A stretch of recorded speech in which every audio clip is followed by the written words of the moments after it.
sono Sandro Bravin, titolare di Cantina 29, una piccola realtà del Veneto orientale. Abbiamo sede a Pradipozzo, siamo una cantina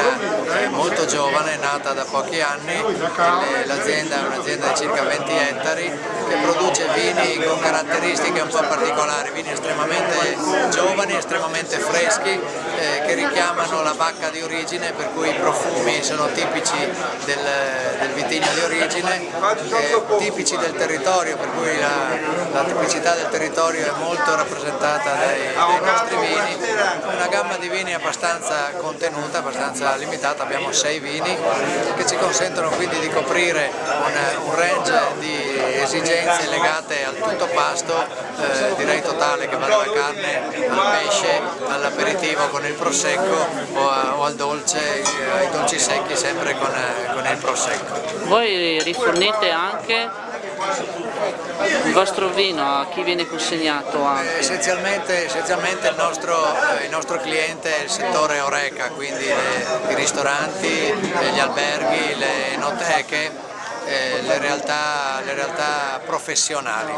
e più il privato. Non siamo orientati ovviamente verso la grande distribuzione perché la nostra è una realtà piuttosto piccola, abbiamo circa 20 ettari con produzione abbastanza limitata per adesso, siamo sulle 50.000 bottiglie all'anno e ovviamente con la speranza e l'opportunità di dilatarle fino al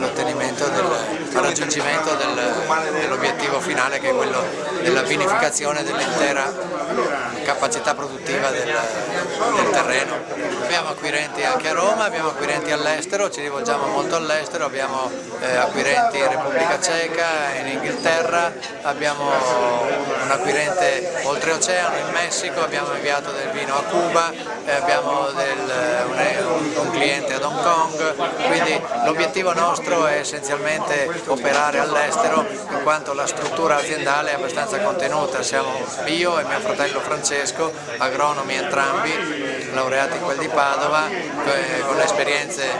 internazionali, perché sia io che lui abbiamo vissuto e lavorato parecchi anni all'estero, per poi ribaltare le nostre esperienze in questa attività imprenditoriale nata dalla trasformazione dei nostri vigneti,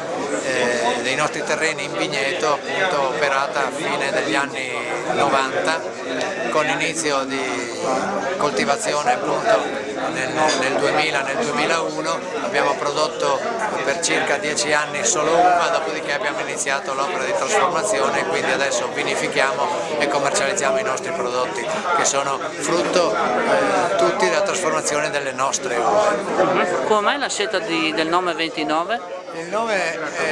il marchio 29, detto in dialetto veneto per attribuire territorialità al prodotto, al vino, nasce dall'esigenza di costruire un marchio che sia incuriosente, e la sua domanda ovviamente ne conferma la validità della scelta, ed avere un marchio che al contempo sia facilmente ricordabile, quindi un numero rispetto ad un nome facilmente ricordabile. La scelta del nome 29 è legata invece alla possibilità di suddividere il termine stesso in vin, tino, ve, dove Tino è il nome di nostro padre, quindi il vin de Tino de Venezia è stato un omaggio a nostro padre che ci ha lasciato questi terreni su cui poggia e fonda l'intera attività aziendale. Ok, grazie. Grazie a lei.